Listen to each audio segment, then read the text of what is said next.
स्वागत है आपका आपके अपने चैनल एमजीएम करियर इंस्टीट्यूट में where you can achieve your goals in silence. बेटा लास्ट क्लास में हमने कहाँ तक देखा था? हमने लास्ट क्लास में बात करी थी वेक्टर लॉज ऑफ एडिशन की। उनमें से हमने ट्राइंगल ऑफ वेक्टर एडिशन में देख लिया था और parallelogram law of vector addition हमने देख लिया था। ठीक है, तो उस वेक्टर एडिशन के हमने जो वेक्टर्स को हम इस एल्जेब्रिकली ऐड नहीं कर सकते, तो उन दोनों वेक्टर्स को हम वेक्टोरियल ऐड करेंगे। तो वेक्टोरियल जो ऐड करके हमें जो रिजल्टेंट मिलेगा बेसिकली वो भी एक वेक्टर क्वांटिटी ही होगी। तो उस वेक्टर का एक मैग्नीट्यूड होगा और उससे एक रिजल्टेंट होगा।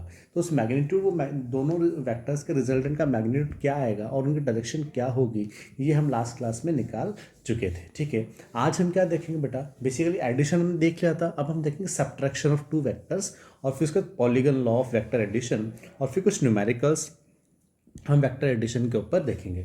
बट आज का लेक्चर स्टार्ट करने से पहले अगर आपने हमारे चैनल को अभी तक सब्सक्राइब नहीं किया है तो आप सब तुरंत हमारे चैनल को सब्सक्राइब करें ताकि आने वाली वीडियोस के नोटिफिकेशंस सबसे पहले आपको मिलते रहें। तो बेटा स्टार्ट करते हैं अपन आज का lecture, that is subtraction of vector से। ठीक है, अब सब्ट्रैक्शन ऑफ वेक्टर बेटा बेसिकली होता क्या है कि ये कोई नई चीज़ नहीं है, बेसिकली एक वेक्टर एडिशन का ही एक पार्ट है। ठीक है, अगर मुझे सब्ट्रैक्ट करना है किन्हीं दो वेक्टर्स को, दैट इज ए और बी। ठीक है, तो ए और वेक्टर और बी वेक्टर को मुझे सब्ट्रैक्ट करना है तो क्या होंगे बेटा? A vector minus B vector. अब इस A vector minus B vector को मैं क्या लिख सकता हूँ? A vector plus minus of B vector. यानी ए वेक्टर में मैं क्या ऐड कर रहा हूँ? Basically minus of B vector यानी नेगेटिव ऑफ बी वेक्टर। तो बस इसी डायग्राम में मैं इसको रिप्रेजेंट कर देता हूँ। हमने नेगेटिव वेक्टर देखा था कि किसी भी वेक्टर का नेगेटिव वेक्टर क्या होगा, उसकी ऑपोजिट डायरेक्शन में मैग्नीट्यूड सेम रहेगा बट डायरेक्शन क्या हो जाएगी? ऑपोजिट हो जाएगी। तो मैं यहाँ पे माइनस ऑफ बी वेक्टर यानी कुछ नेगेटिव डायरेक्शन में एक वेक्टर बना देता हूँ, दैट इज ये मेरे पास क्या हो गया? Minus of B vector. अब ट्राइंगल ऑफ एडिशन लगाने के लिए मुझे एक ट्राइंगल कंप्लीट कर दूं मैं यहाँ पे, तो जो बी माइनस बी वेक्टर मैंने यहाँ बनाया है, क्या माइनस बी वेक्टर वो यहाँ पर भी होगा?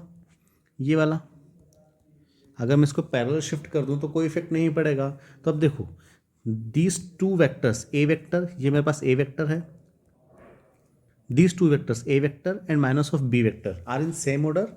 ठीक है, and represent two sides of the triangle, then the third side of the triangle in the opposite order will represent their resultant। तो यहाँ से इनका रिजल्टेंट कौन सा होगा?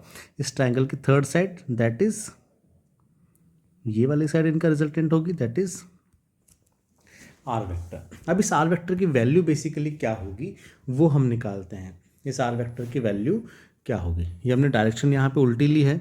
ठीक है, बेसिकली डायरेक्शन ऐसी नहीं आएगी, डायरेक्शन गलत लगा दी हमने यहाँ पे, डायरेक्शन ये वाली इसमें आएगी। ठीक है, दैट इज आर वेक्टर। ठीक है बेटा, अब यहाँ पे जो आर वेक्टर होगा वो क्या होगा? इसको मैं ऐसे लिख सकता हूँ, A vector minus of B vector का मैग्नीट्यूड इक्वल्स टू, ये क्या होगा मेरे पास?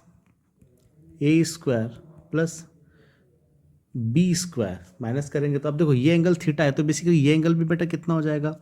थीटा हो जाएगा।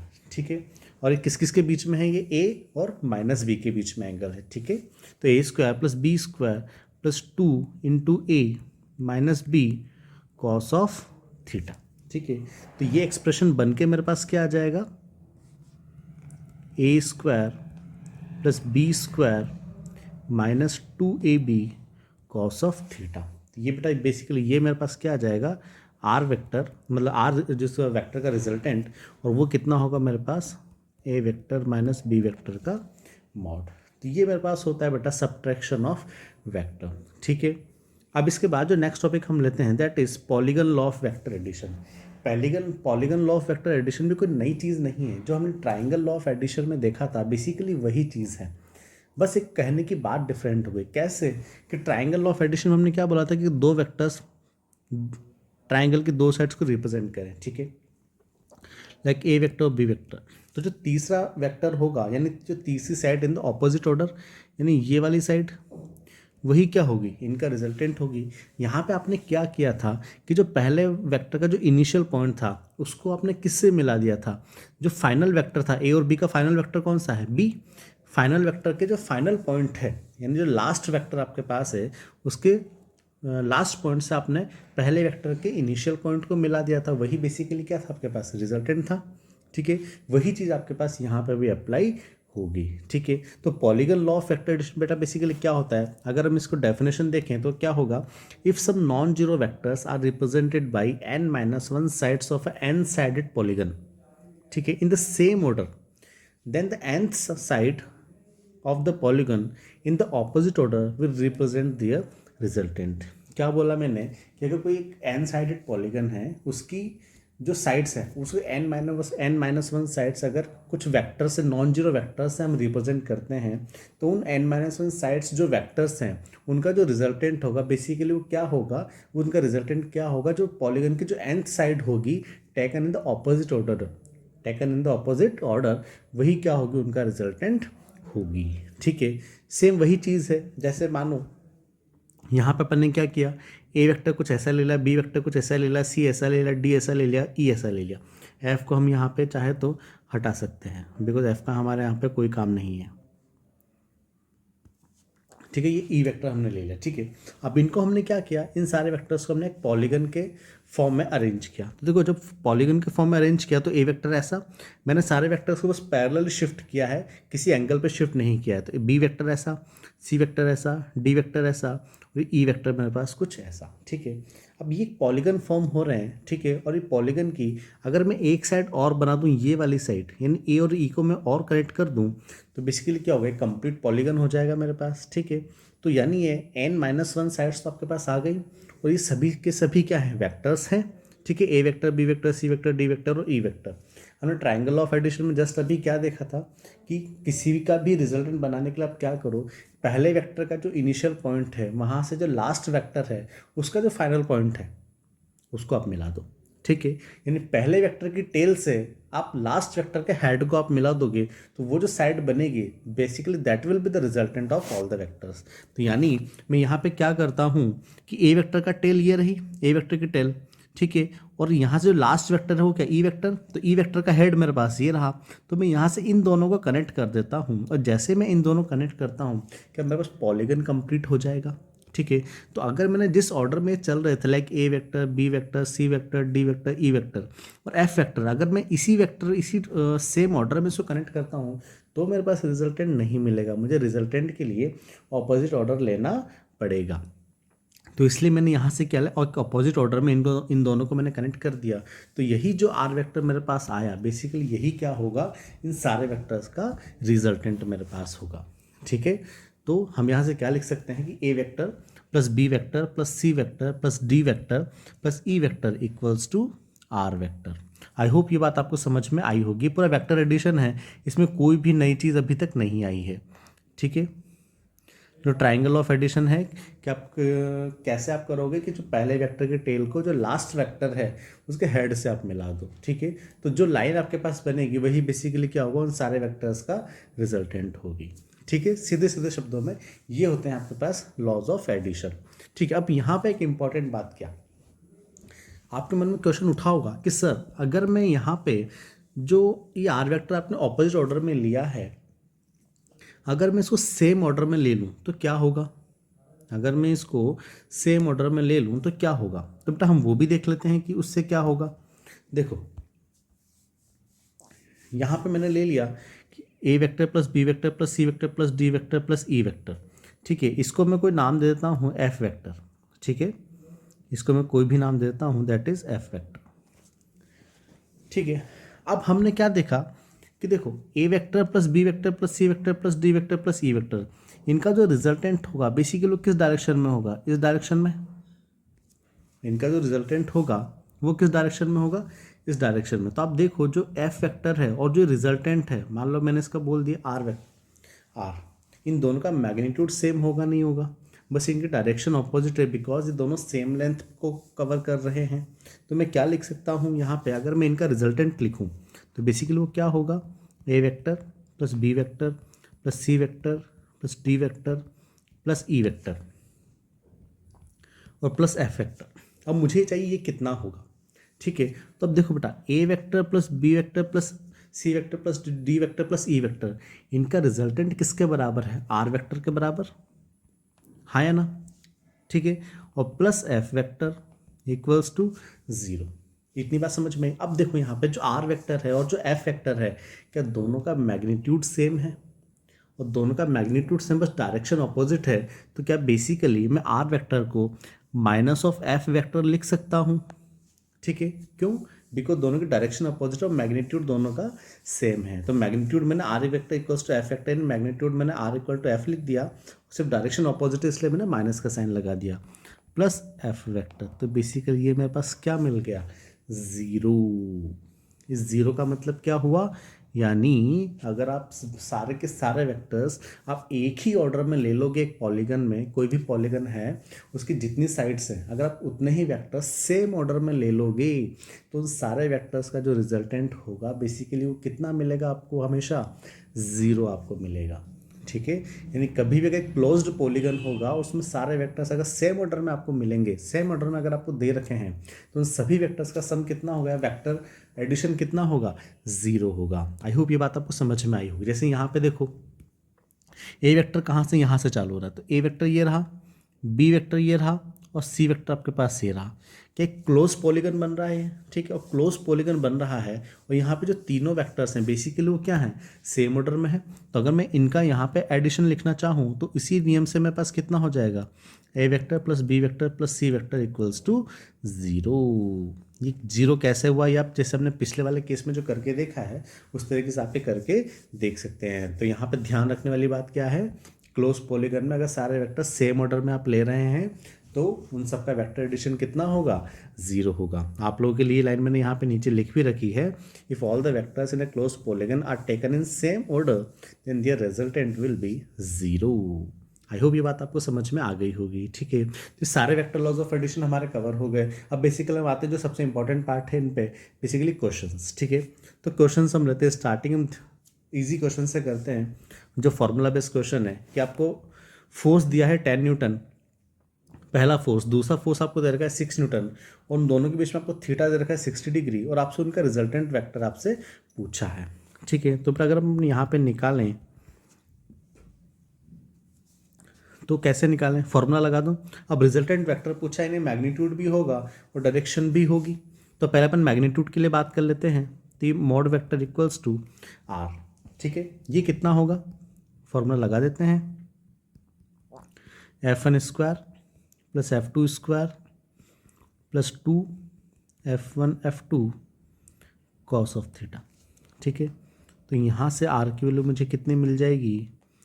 10 का स्क्वायर प्लस 6 का square plus 2 into 10 into 6 into cos of 60।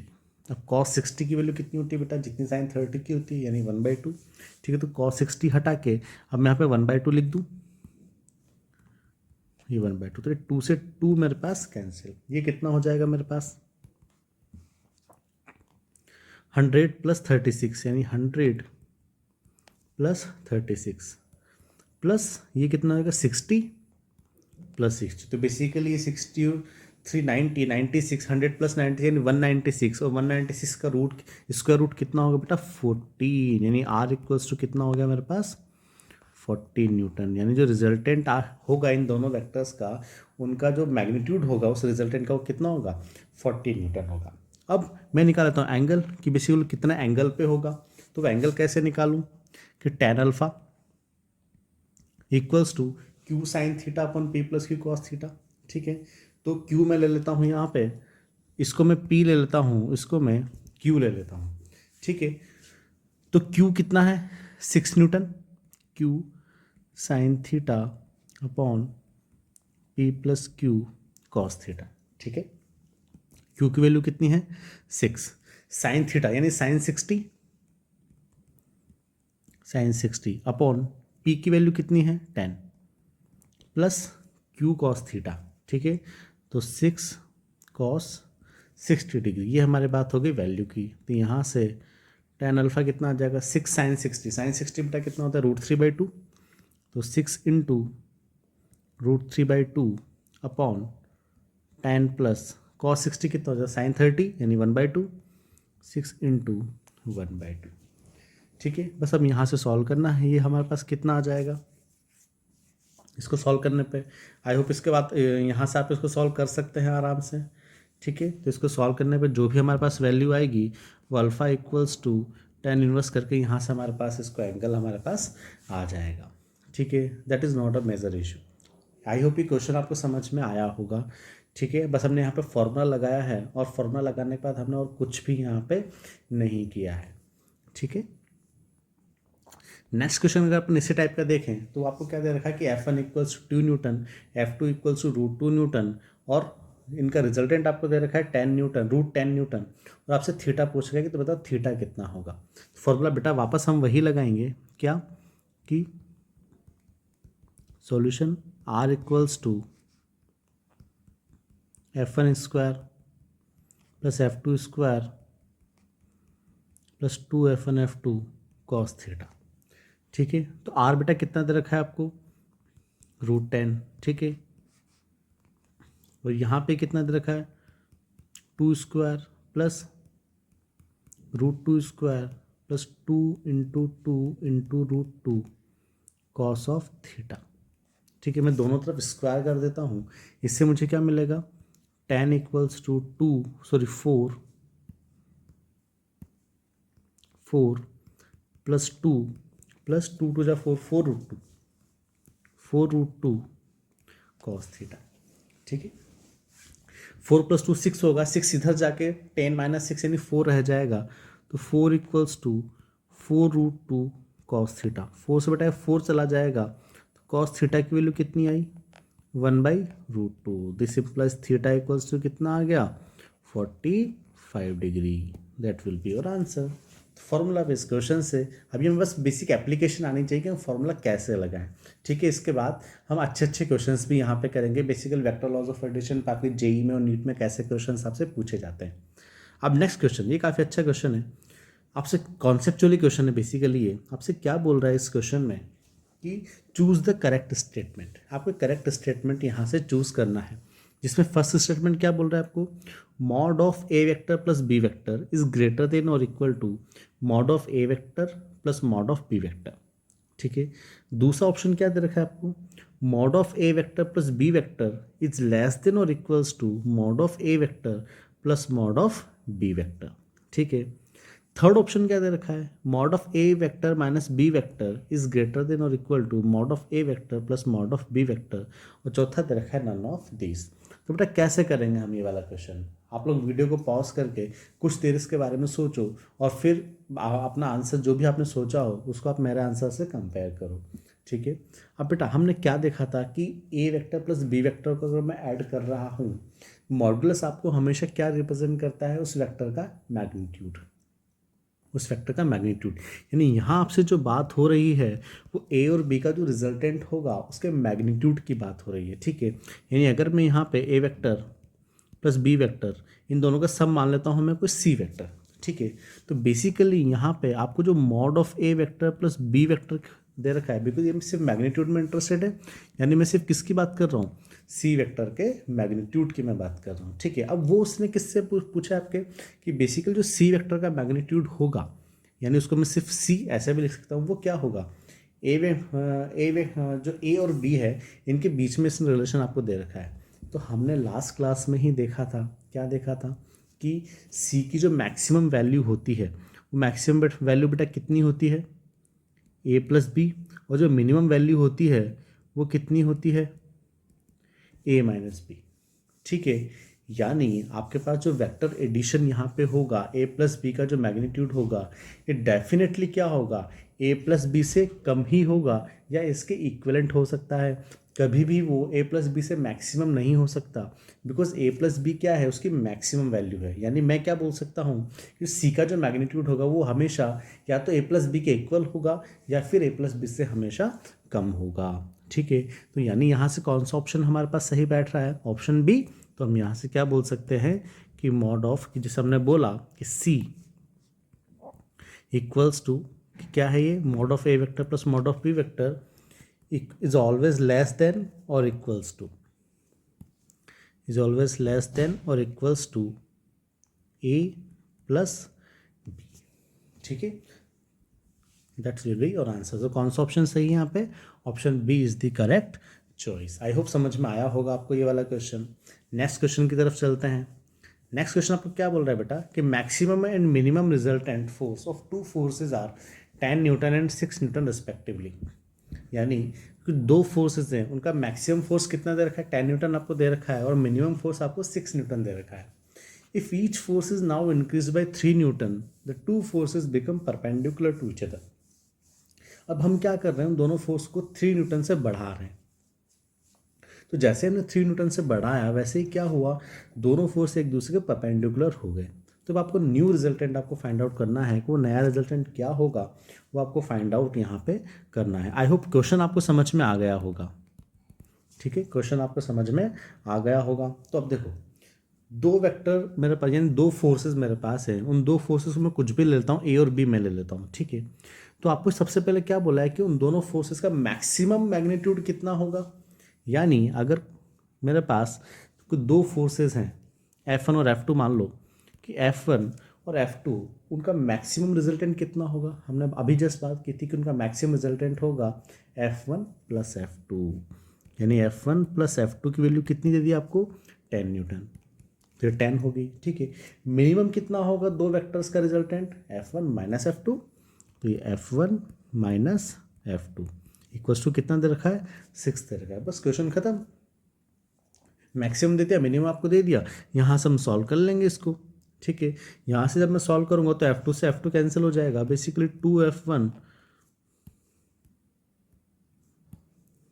2F1 equals to 16 आ जाएगा। तो बेसिकली यहाँ से F1 की वैल्यू कितनी है आपके पास, 8 न्यूटन। और अगर F1 की वैल्यू 8 आ गई तो मैं किसी भी इक्वेशन में यहाँ पे रख देता हूँ, तो मुझे जो ये है F2 की वैल्यू कितनी मिल जाएगी, यहाँ पे मैं रख देता हूँ। तो 8 माइनस F2 इक्वल टू 6, तो 8 माइनस 6 इक्वल टू F2। तो आपके पास F2 की वैल्यू कितनी आ गई, 8 माइनस 6 कितना हो जाएगा, 2 न्यूटन। तो F2 equals to 2 newton. This implies F1 अपने पास है आया 8 न्यूटन और F2 कितना आ गया अपने पास, 2 न्यूटन। ठीक है, ये अपने पास ये वैल्यू आ गई F1 और F2 की वैल्यू। ठीक है, अब क्या करें हम, अब उसने क्या बोला कि नई कंडीशन में अब मैंने इन दोनों फोर्सेस को बाय 3 न्यूटन से इंक्रीज़ कर दिया। तो जब 3 न्यूटन से इंक्रीज़ कर दिया तो F1 डैश मेरे पास कितना हो गया, 8 प्लस 3 यानी 11 न्यूटन, और F2 डैश मेरे पास कितना हो गया, 2 प्लस 3 यानी 5 न्यूटन, यानी 5। और दोनों फोर्सेस अब क्या हैं, एक दूसरे के परपेंडिकुलर हैं, यानी also F1 is perpendicular to F2। This implies theta कितना होगा, दोनों के बीच में 90 डिग्री होगा। दोनों के बीच में थीटा कितना होगा, 90 डिग्री होगा। अब आप इनका नया रिजल्टेंट आपको फाइंड आउट करना है। तो वो कैसे करोगे कि R डैश कितना हो जाएगा, F1 डैश का स्क्वायर प्लस F2 डैश का square plus 2 F1 dash F2 dash cos of theta. बस यहाँ वैल्यू आप रख दो। तो F1 कितना हुआ 11, तो 11 का स्क्वायर प्लस F2 डैश कितना है 5, तो 5 का square plus 2 into 11 into 5 cos 90 degree. बस यहाँ से हम इसको सॉल्व कर लेते हैं। तो R डैश की वैल्यू कितनी आ जाएगी आपके पास, √121 प्लस 5 यानी 25। और हमने देखा था हमने जो स्टैंडर्ड रिजल्ट्स लिखे थे कि अगर आपका दो फोर्सेस हैं, अगर थीटा 90 डिग्री है तो सिंपल आपके पास कितना हो जाएगा, A square plus B square. तो ये आपके पास कितना आ जाएगा, 136 न्यूटन रूट में। That will B answer. I hope question आपको समझ में आया होगा। ठीक है, एक क्वेश्चन हम और ले लेते हैं। बेसिकली क्या है, which of the following forces can't have their resultant equal to 10 newton. यानी इनमें से किस फोर्स का रिजल्टेंट 10 न्यूटन से कम या 10 न्यूटन होगा, सॉरी, इनमें से किस फोर्स का जो रिजल्टेंट होगा वो 10 न्यूटन नहीं हो सकता। आपसे क्वेश्चन ये पूछा गया है। ठीक है, which of the following forces can't have their resultant equal to 10 newton. अब रिजल्टेंट हमसे पूछा गया है। ठीक है, हम क्या बात करते हैं, हमें बात करता है कि हमने वहाँ एक रिजल्ट हमने देखा था कि आपके पास जो R होगा, जो रिजल्टेंट आपके पास होगा वो हमेशा क्या होगा, किस रेंज में होगा, A माइनस बी से आपके पास A प्लस बी तक।